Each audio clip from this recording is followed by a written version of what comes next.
Good afternoon, everyone. My name is Edith Juguna, and I'm the director of the Illinois 60 by 25 network. Thanks for joining us for this session on strategies for educators to advance racial equity. Equity is a guiding principle for the 60 by 25 network, and we're excited to see such a huge interest in the session. We'll keep everyone muted because we have a large group, but you can ask questions in the chat. There'll be an opportunity for Q&A after the presentation.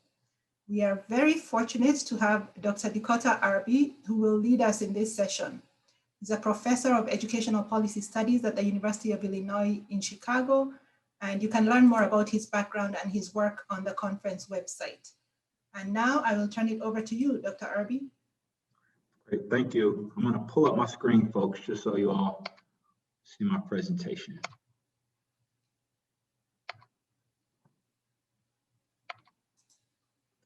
Okay, is everyone able to see? Yes. Okay, just a thumbs up. All right, thank you. So good, slightly afternoon, everyone. I hope that you all are warm and healthy and well.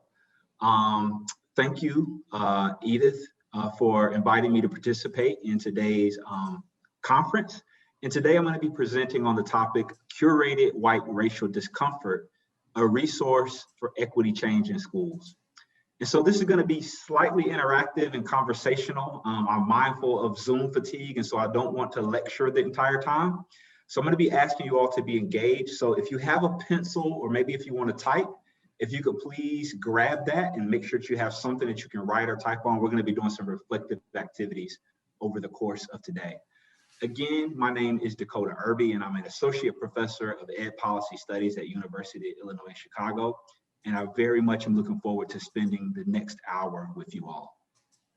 So by way of introduction, I wanted to, again, welcome you and give you a brief overview of what you can expect over the next hour. The first thing we're going to do is begin with an opening reflective activity. It's a question I'm going to ask you all to write about, and I'll give you 5 minutes to do that. The next thing that we'll do is I'll move into a background about the presentation that I'm going to be offering. Both about myself, I'll tell a little bit about myself, and then I'll move into the specifics of curating white racial discomfort. I'll talk about what it is, and my objective at the end of this session is for you to understand what curated white racial discomfort is, as well as some principles that you should keep in mind when working to curate this important racial equity resource. With that in mind, we're going to get started. So the first thing that I would like for you all to do is to mine your own stories of discomfort and growth. And so what I'm going to ask you to do is to take 5 minutes to think about and write about a time in your life that changed you for the better. And we're not going to be sharing this with anybody, so I encourage you to dig into a moment that maybe created some profound change in your life, or something that you're very proud about in terms of changes you've made. So as you think, I ask you to consider the following questions in no particular order, but these are some prompts to get you moving. What experience helped you realize the need for change? What did you do, right? What did you do to change? Who helped you? What resources were available? How did the change process feel? In particular, before and during, and then after. So how did the change process feel? What was your experience? And then the final thing I'll ask you to reflect on is, what were the underlying emotions that facilitated your change? This is an important step, so we're going to take the adequate time for you all to reflect. I'll give you 5 minutes starting now. I'm going to play a little background music. If you don't want to hear it, just mute your computer. When I turn the music off, it'll be the time for you all to reconvene for the remainder of the session. First, I want to say thank you for taking the time to write and reflect. Given the size of the group, we're not able to really share, but I'm hoping that it provided you an opportunity to think about an important time in your life that helps you to change for the better. One thing that I do want to do to share is to ask everybody to share some of the underlying emotions that facilitated change. We're going to do this through an activity called a word waterfall, which I learned is something that people do in Zoom settings. And so what I'm going to ask you to do is, if you could think of 3 words that underline the experience of change. And if you could type those into the chat, don't hit enter yet, just type the words and I'll give you all the opportunity, I'll give you all the cue of when to hit enter. So 3 words that come to mind when you think about the experience that you just reflected on and wrote about. 3 words into the chat.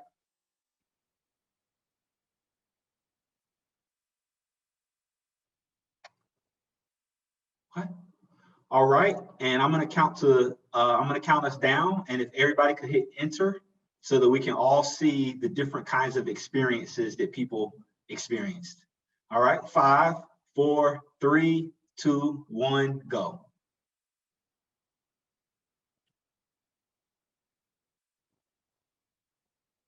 Okay. Okay. All right, so I see nervous, uncomfortable, faith, uncertainty, strength, empathy, vulnerability, discomfort. All right. Sadness, shame, hurt, unsettled, difficult, heartbreaking, emotional, confused, inadequate, embarrassed. Okay, desperation, empowerment, growth. So what I wanted to do to start with this activity was to get people to tap into the underlying emotions that are an essential part of change. This is true both for individuals and it's also true for organizations. So in the spirit of asking you all to be vulnerable, I want to briefly share a story of mine. So I'm a musician, I play guitar, and I sing and I write songs. This was a secret that I kept to myself for many, many years. I was a late bloomer with music. I didn't start playing guitar until I was 25 years old. And for the first 5 years that I played guitar, I only played in my house, in a room, and only the people who knew me well had ever heard any of my music or knew anything about what I did.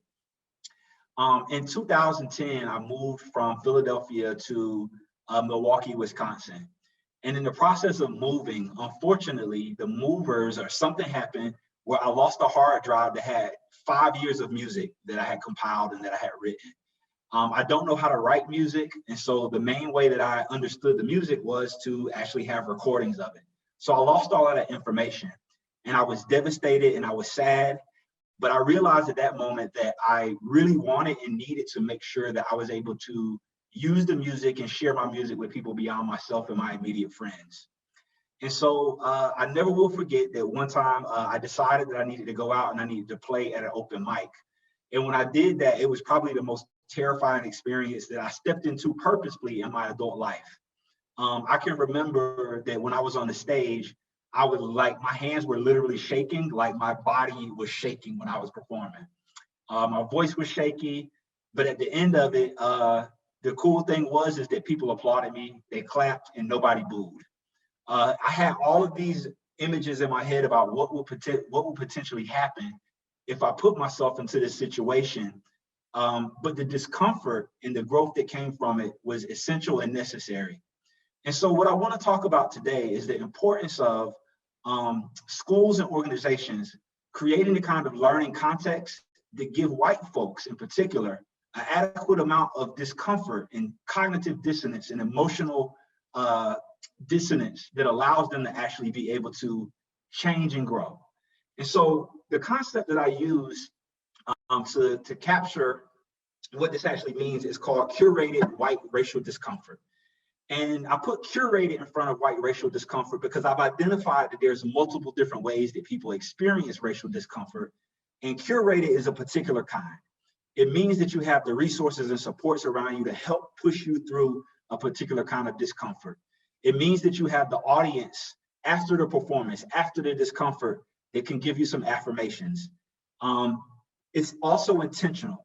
And so what we're going to do today is talk about what curated white racial discomfort is, and then I'll also provide you with an overview of some of the key aspects that are important for educators to consider when designing organizations and designing professional learning so that they actually curate white racial discomfort. Before I move forward, I want to offer a definition.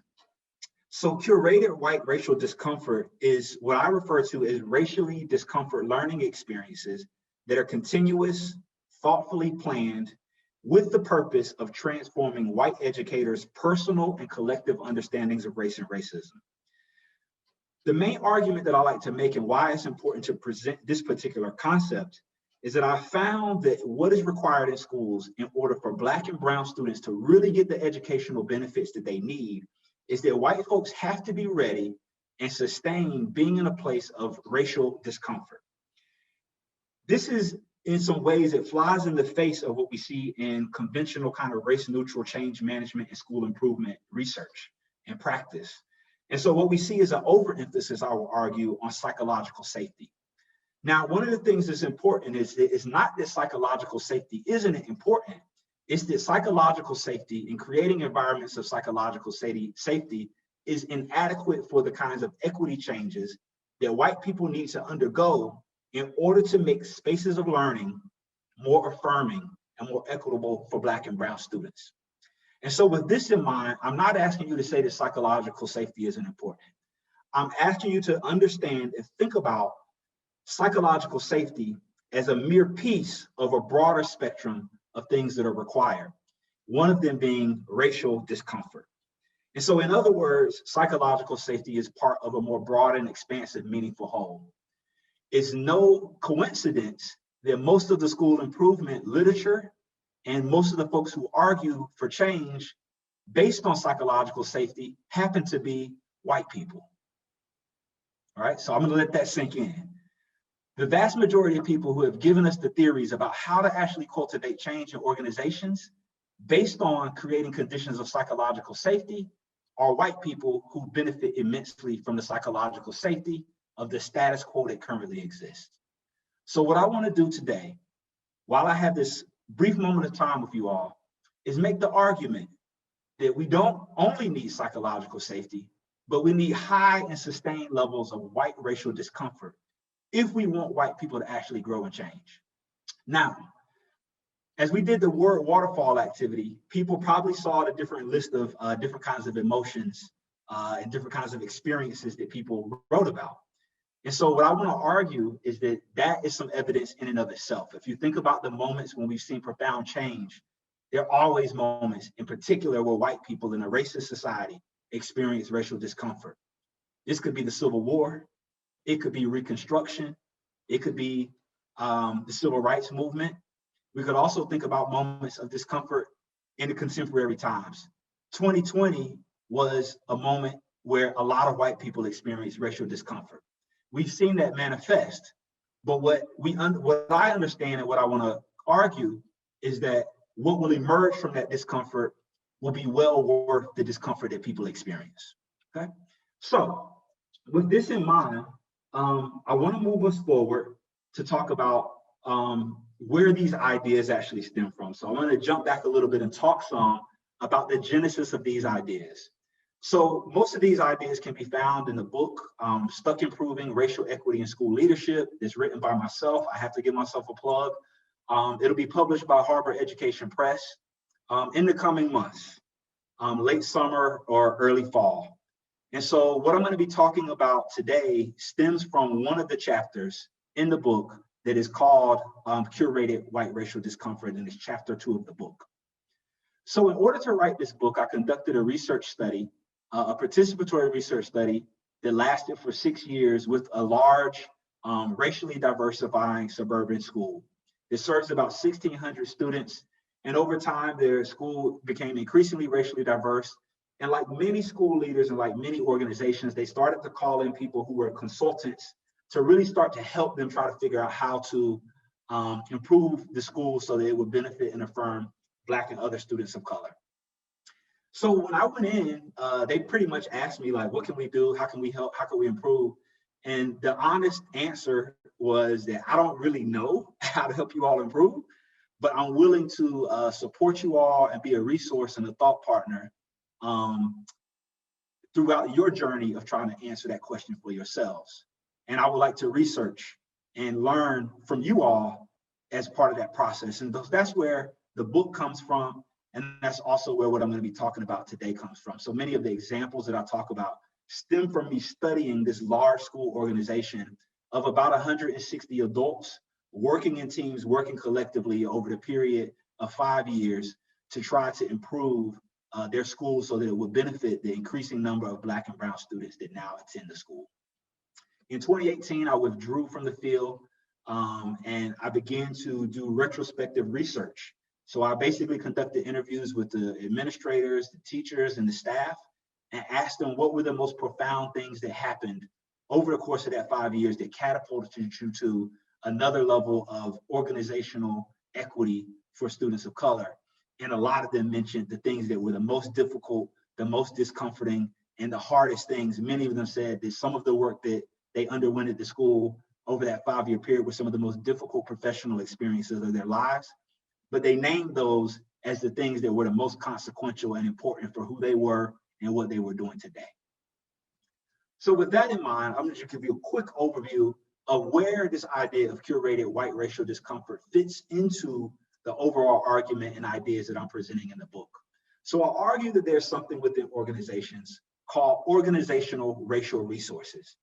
Those racial resources are in schools and they're in organizations, but oftentimes people don't take advantage of them. They don't leverage them or cultivate them because they don't necessarily see them or they don't name them as something that is important. And so there's 6 things that I identified, really 5, but one of them is kind of like brings all of the pieces together. The first is Black and Brown's people influential presence. And so this is basically about making sure that Black folks and Brown folks have an active influence in shaping the decision-making that happens in the organization or school. This is different from presence. Influential presence means that people aren't just represented, but their ideas, their knowledge, their ways of being, their assets are influencing the space and the decision-makings.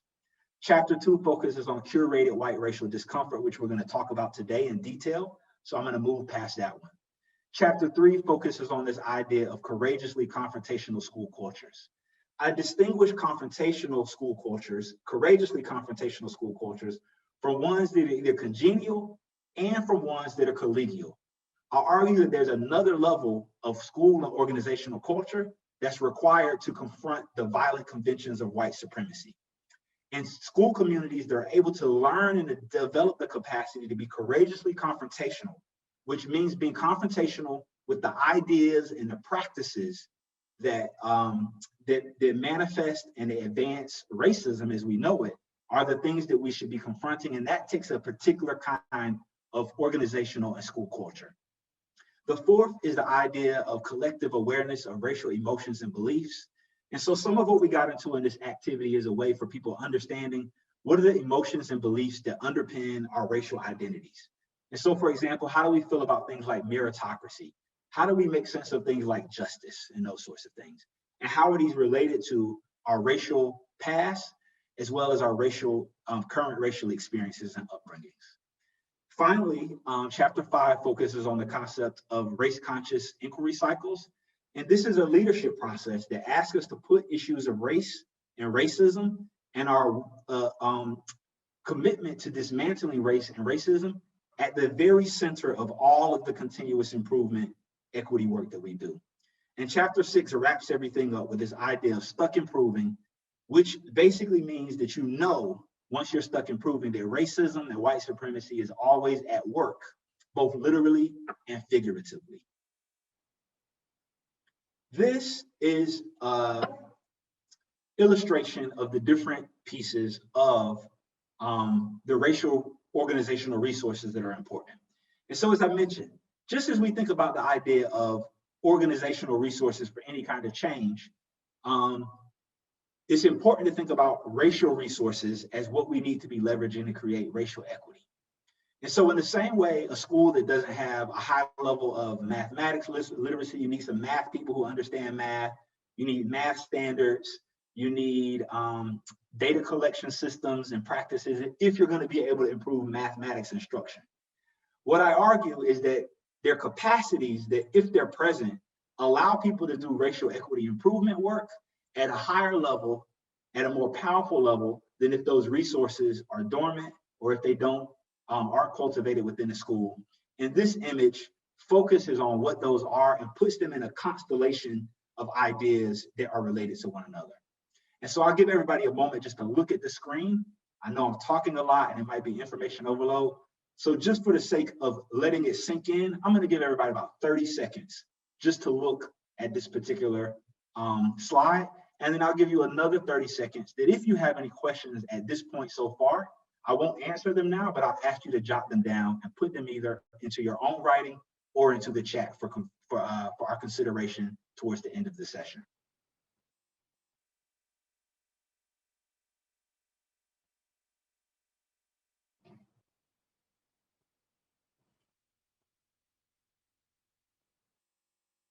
Thank you.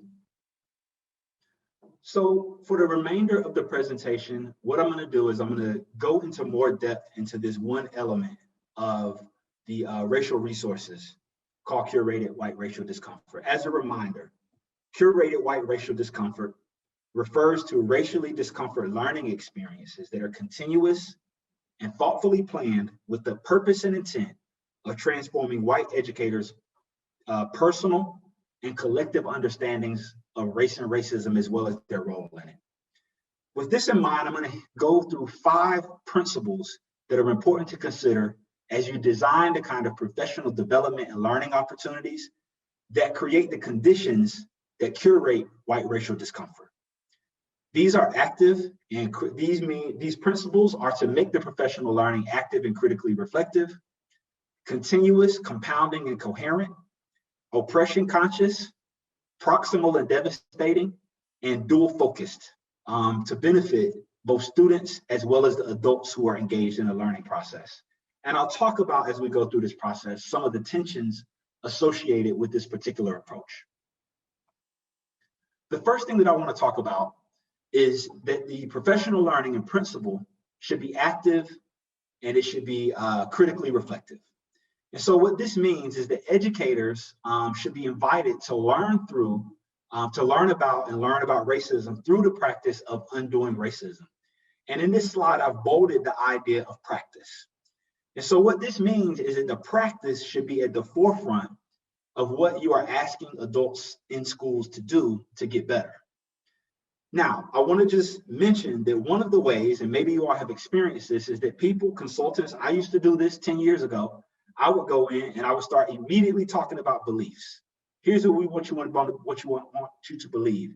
Here's what you need to believe. Here's what I believe, X, Y, Z, right? So what I found and what I learned is that starting with belief is okay, but it's certainly inadequate because most people don't challenge their beliefs through the practice of just thinking about their beliefs. Belief change through the practice and experience of trying to do something that you otherwise might not do. So for example, I didn't learn how to play guitar by believing that I could play guitar. I learned how to play guitar by picking it up and practicing it on a regular basis. And so this is the idea of being active and making sure that the learning and the professional development opportunities are designed around practices. So what this looked like in the school that I worked in was giving people things to do. And not saying that beliefs weren't important, but thinking about how giving people opportunities to practice even small things were the things that actually were the impetus for them changing their beliefs. I'll give you an example. When we were at the school, we had a lot of students who would have conflict with we had a lot of teachers, who would have conflicts with certain students.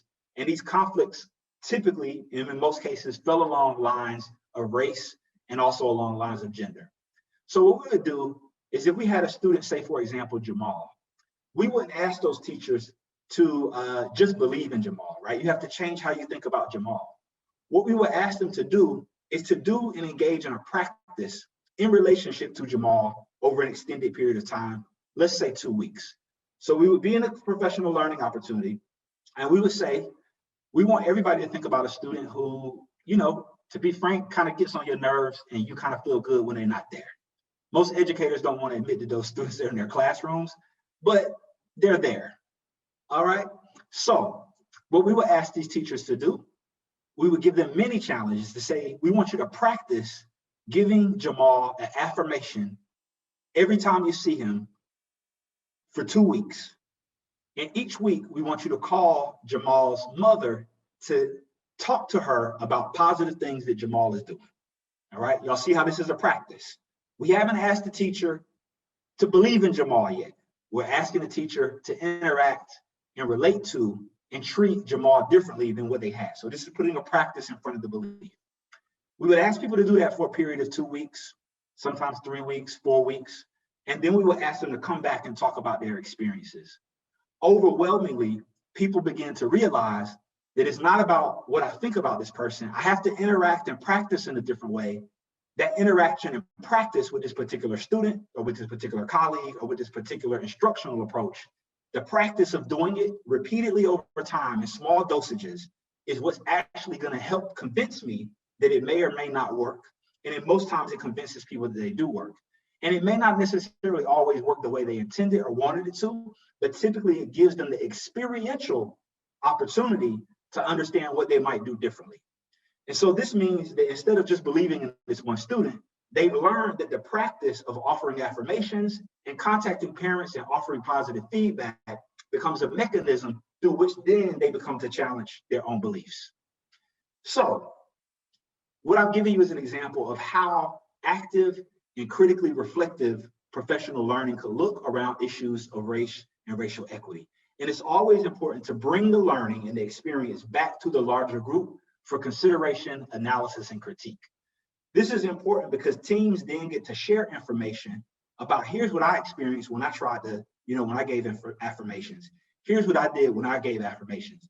People will come back and say, you know what, it didn't work the first week, right? Or it didn't work for 2 weeks for me, but it worked for you. Tell me about what you did and how did it matter? How did you approach talking to Jamal's mother, so on and so forth?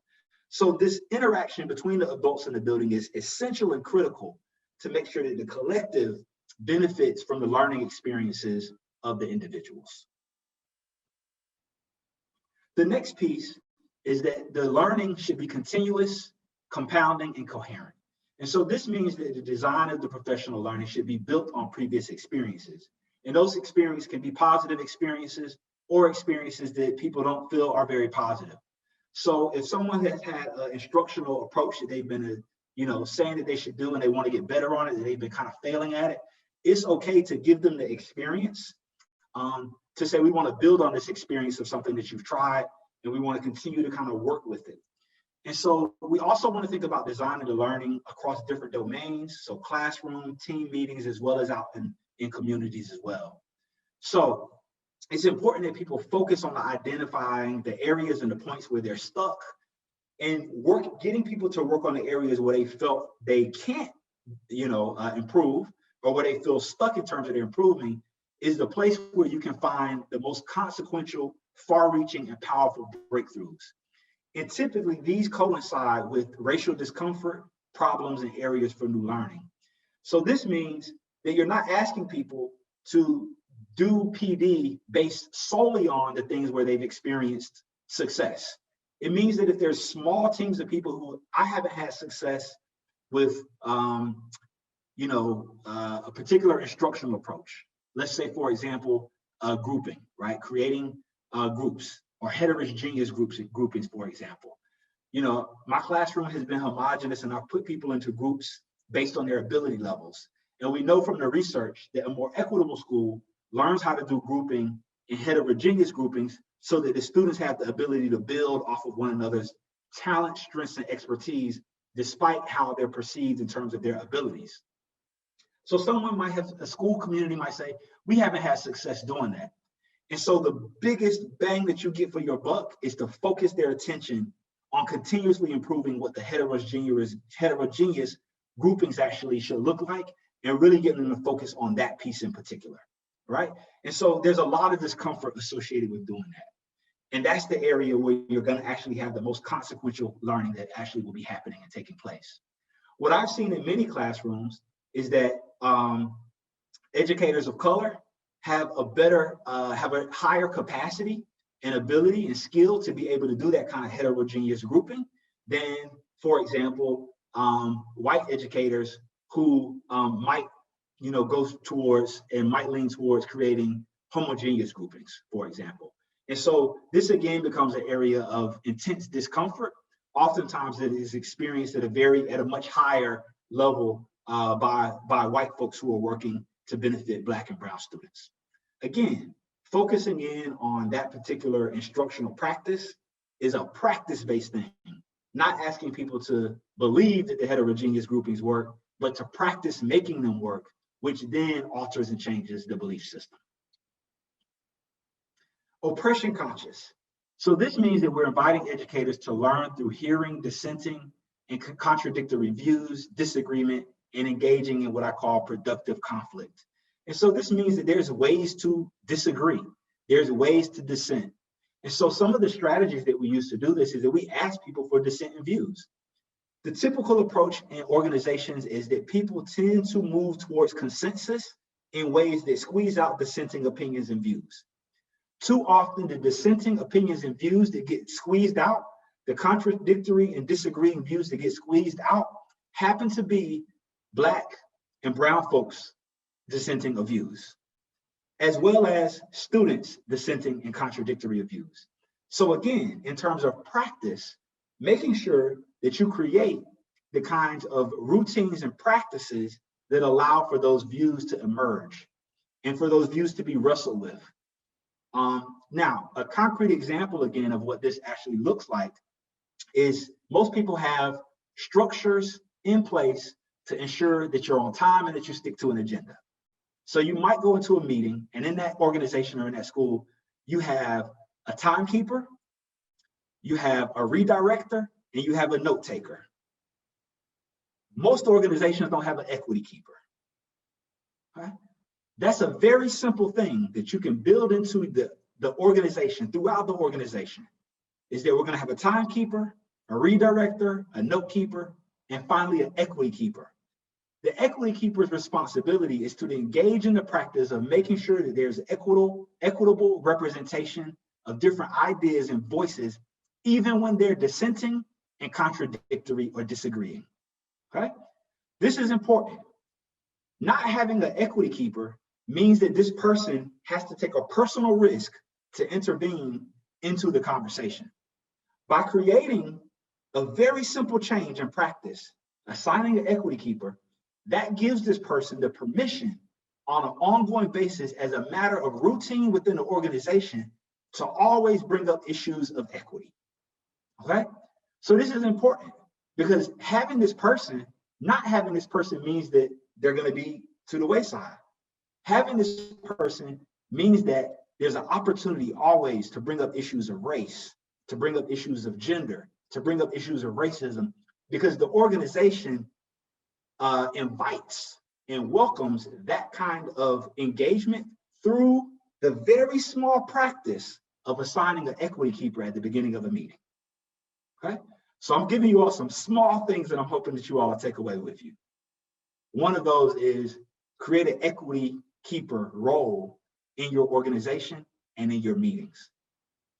And if you really, really want to see some powerful change, when you set out those collective agreements in the classroom setting, get teachers to invite students and assign a student during class sessions the opportunity to be an equity keeper as well.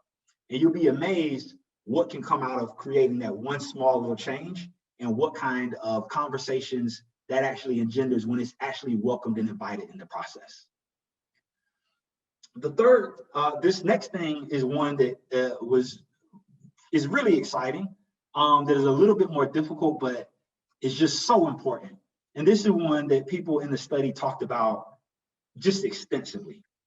So the idea of proximal and devastating, right? So this is really about creating the kind of opportunities, again, that at the moment when people are experiencing feel very devastating, but which a year later, 2 or 3 years later, they name as the most consequential experience they could have had to catapult them into being who they aspired to be, but who they couldn't necessarily become.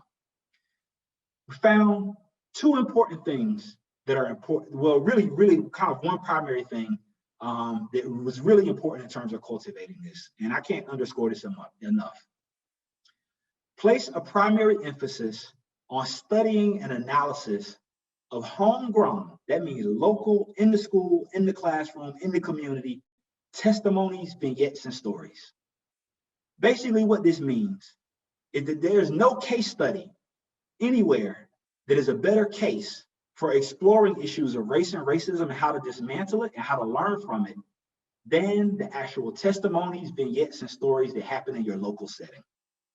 So what did this actually look like?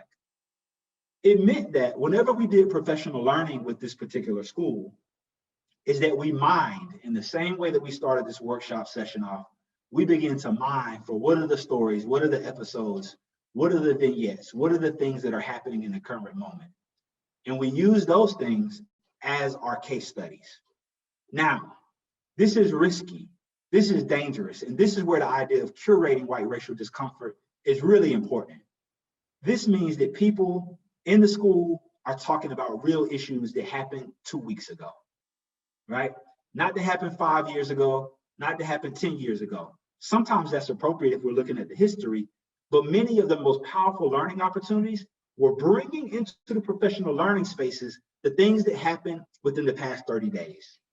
And so what this required is that the administrators in particular and the teacher leaders who were responsible for designing the professional learning had to be in this constant state of actually looking for and mining for the different things that would actually work well for people to actually talk about when groups of teachers, staff, and administrators got together to think about how do we make the school more equitable. So for example, we would ask people before, we would always say, like, what are the things that are happening in the school? And people would say, you know what, we had this incident around cell phones happening, right? So we said, okay, we're going to use that as an example. So we reconstruct the event, we reconstruct what happened, and we present that as the case for the people in the school to work through in terms of how do we begin to address this problem. This is the idea of proximal, and this "and" piece is really important because it also can be devastating for the people who actually experience it, right? Yet the people who experienced it have the ability to learn about what they can do to be better, what they can do to get better. And it also builds this ability for people to understand that we can use the things that are happening at our school to understand what we can actually do to improve and create a more equitable environment for our Black and Brown students. This does not by any stretch of the imagination mean that people shouldn't do book studies, that people shouldn't look at case studies, and that people shouldn't find videos on YouTube. But these things and these kinds of activities should be secondary. The things that are removed from the local context should be secondary, and they shouldn't necessarily be the primary text for understanding race or racism at the local level, but can be very useful for understanding it in broad general terms. And so again, this is a one that emerged from a study that I didn't anticipate, but that actually the participants and the people in the school said this was probably the single most important thing that we did, was to not look at what was happening in California, to understand what happens in our school. Because racism and white supremacy is everywhere. And if you can assume that it's everywhere, then if you learn about it at your local level, it creates the opportunities for you to really, number one, get a deep understanding experientially, but it also allows for people to be empowered by having whatever the incident or whatever the racism is within their sphere of influence to be able to impact. Okay. Finally, dual focus and benefit. So this basically means to invite adults to learn and work to fix problems within and amongst themselves, while also thinking about students. And so the dual focus and benefit means that yes, curated white racial discomfort is intended to benefit and help white people get better, but it's intended to help them get better so that they can benefit students of color, all right? And so to do this, students of color experiences need to guide the work that educators, teachers, staff, administrators are doing in their schools. And so always asking the questions, how do our efforts benefit Black or Brown students or not? And so for example, this means that taking perspective, using data that is generated from students. So this means student self-reports of incidents, student self-reports of teachers. So one of the most powerful things that we did is we did this relationship mapping dot activity, where we asked people, okay, we need to map the relationships that exist in the school. And so we put boards all around the auditorium that had students, and we go through and you put dots. The teachers went through and put dots beside the students that they felt they had relationships with. And the dots can have different colors. If you have a really, really positive relationship with this student, they get a green dot. If it's not a positive relationship, it's a red dot. If it's in between, it's yellow. So based on race, based on grade level, so on and so forth, you're able to get a visual representation of where the relationships lie. Now, it's important to do this to give adults an understanding of what the relationships are in a school. But the very powerful thing is when you give students the opportunity to place dots next to the teachers. Okay? So this means that having that information is really important. Again, this can lead to devastation. I don't want to understate this enough. This is why the idea of being willing to embrace discomfort is so important. With those dots, it'll mean that some teachers don't get a lot of green dots from students. It's going to happen. But it also means that there's going to be teachers that get a lot of green dots. Those teachers then become the resources that people in the school can study locally. Again, not studying a book, not studying a journal article, studying the practice of the teachers who have lots of green dots. This now takes us back to the idea of proximity of what the focus area actually is. There's great teaching and learning happening in every school. Too often, the classroom spaces where the great learning and teaching happens are closed off and private. These are the teachers who close their door and they go in and something magical happens. It's a black box. The students are happy. Their grades are good. The parents like this teacher and nobody knows why. The important thing about thinking about this dual focus and benefit is that we can learn from students' experiences in teachers' classrooms, with staff and with administrators. We can begin to think about those educators and not only them, but more importantly, the practices that they use. Because we can't become that teacher, but we can understand and learn from those practices. If you can begin to think about those practices, the practices that those teachers use, how they interact, how they set up their classrooms, what they ask students to do, how they collaborate with their colleagues, those become the text that people in the school study. As you document that text through their practices, that becomes the resource that is often overlooked in schools. So this might mean taking a perspective about, maybe there is a Latinx teacher who's really good with all students. And it requires doing some racial perspective taking to think about how does this person come at their teaching and learning. All right, so again, my objective for today, I just want to cover it really quickly, was to give you all an idea of this idea of curated white racial discomfort, and in particular, the practices and the principles that help cultivate it. There's lots of great questions in the chat, and I want to make sure that there's ample time to get to those. So I'm happy to take questions. I think either Edith or Emily are going to post some questions. Sure, I can start with one that I see from Dana Horstein. What type of guidelines do you recommend for selecting an equity keeper and establishing the specific responsibilities around this role? And she goes on to say, it seems like it would be a loaded role with a big responsibility, and that a person of color would typically be selected to fill it, which could maintain the status quo of the risk-taking, falling on the shoulders of people of color. Yes. So if any suggestions you have to maximize the impact of this role? Yes, I think the thing is to normalize the role. So the initial selection can be one person, but it's just like a timekeeper, note keeper. If you introduce it, what I recommend is rotating it, right? So we're gonna have an equity keeper. Who's gonna be the equity keeper this week?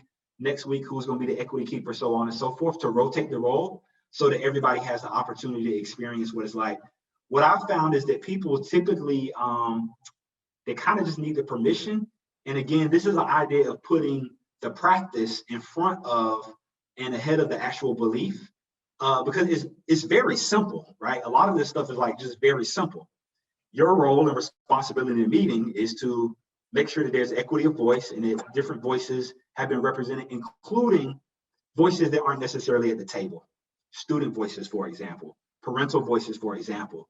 And so in terms of how the equity keeper could look, it can look different ways. I've seen different organizations and schools take it up in different ways, but typically it starts off with defining what the equity keeper is responsible for doing. And, you know, what do they do? And most of the time people have to kind of work their way through it. And then eventually it becomes a normal part of what people do. But I encourage people to always keep it as one of the roles that's essential to high functioning meetings. Sometimes that means that I'm the equity keeper, but if you consider it a role, not a responsibility of any one individual person, then it allows for many people to have the opportunity to take up the role. And it becomes increasingly normalized over time. That's great. Thanks, Dr. Irby. There are, I know we have limited time left, even though you'll definitely hang on, and I'm sure several people will as well. There are a bunch of questions and comments that kind of tie into in predominantly white institutions for both the students as well as the staff, teachers, faculty, et cetera. How do you kind of put in the necessary guardrails to ensure that those folks are not being tokenized in this process, and ensuring that this inquiry cycle is one that is really thoughtfully constructed? Yeah, so thanks for that question. It's a great question. And one of the things that I probably should have mentioned earlier on is that it's not any one individual's responsibility, and really taking ownership of how the work is collective and the leadership has to be collective is really important to make sure that kind of tokenization doesn't happen. So I want to offer a bit of an alternate way of thinking about equity leadership. And it's really not about individuals. It's more about the tasks that are required to make an organization more equitable. So if you think about things at a task level and at a practice level, it invites multiple people to be engaged in those particular tasks. And so so one of the things that I do in the book, and one of the things that I argue and that I learned over time, which is, you didn't hear me talk a lot about the principals and administrators. This was collective task of people who are in the organization who demonstrated a commitment. And it's really a capacity building approach of, like, the more you engage in these tasks with intent and focus, the better you get at actually lifting up these tasks. The risk is that, of course, there is always the possibility for people to feel and experience tokenization. Absolutely. Chapter 1 is about the concept of Black and brown people's influential presence. And the idea of influential presence really is the first chapter. And in that diagram that I showed you, the largest bubble, because the questions that you're asking about experience and the likelihood and the potential for people to be tokenized, that is challenged through actually thinking about this idea of Black and brown influential presence, which means bringing in Black and brown knowledge, ways of being, culture, so on and so forth, in a way that doesn't demand and rely on, the 5 Black people who are in the organization. Thinking about influential presence, again, is why I tried to distinguish it from representation. So tokenization stems more from representation than it does from racial recognition of the resources and assets that people of color bring to the organization with them. And so those become the distinctions, because you can gain access to forms of recognition of assets and knowledge through a range of different kinds of resources, books, parental engagement, even vicarious experiences that white folks have had through seeing what other people have done, so on and so forth, which I distinguish from representation. So that means that I'm looking for, on a committee or for a group of people, for a team that's working on a particular equity leadership task or effort, looking more for there to be recognition of the assets, of the histories, of the knowledge that exists, more so than I'm only looking for representation, which is a numerical thing and does disproportionately burden people of color.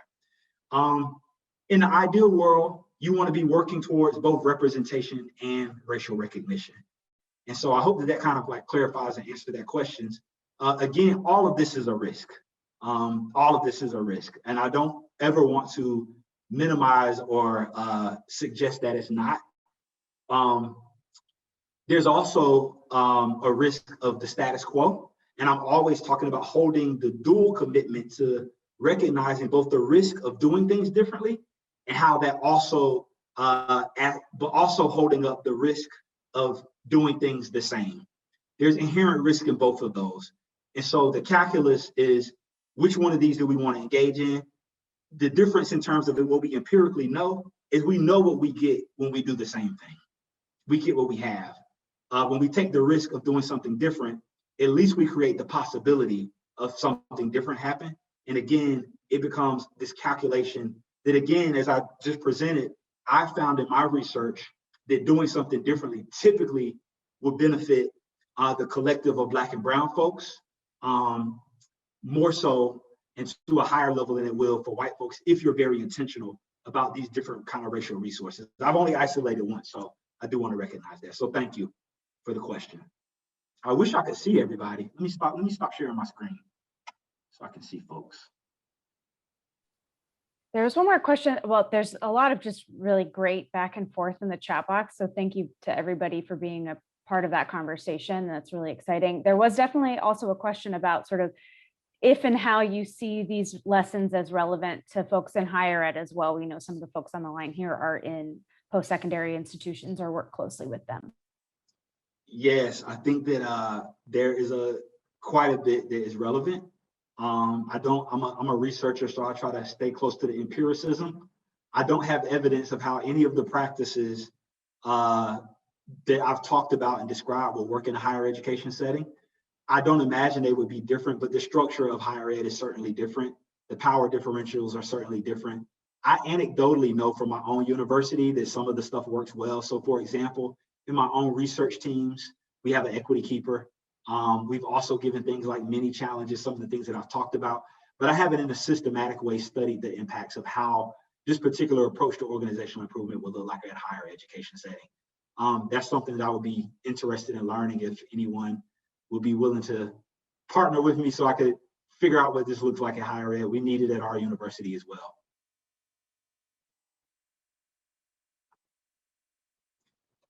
When does the book drop? Well, I have copy edits in my hand right now. Harvard Education Press is going through the process of design and all that kind of stuff. The date that they have given me is May-ish. So my fingers are crossed that will happen. But I will certainly share the information with folks in the 60 and 25 network to make sure that that announcement can go out to you all's listserv. And I also have in the PowerPoint slides that you have some information about how to get in touch with me as well. Thank you very much, Dr. Irby, for this really thought-provoking and informative session. And thank you also for the resources. And thanks everyone for joining us. We know this is hard work. We as a network are embarking on this, and we are very interested in hearing what you learn as you implement some of the strategies that you've learned. So thanks everyone, and have a great day.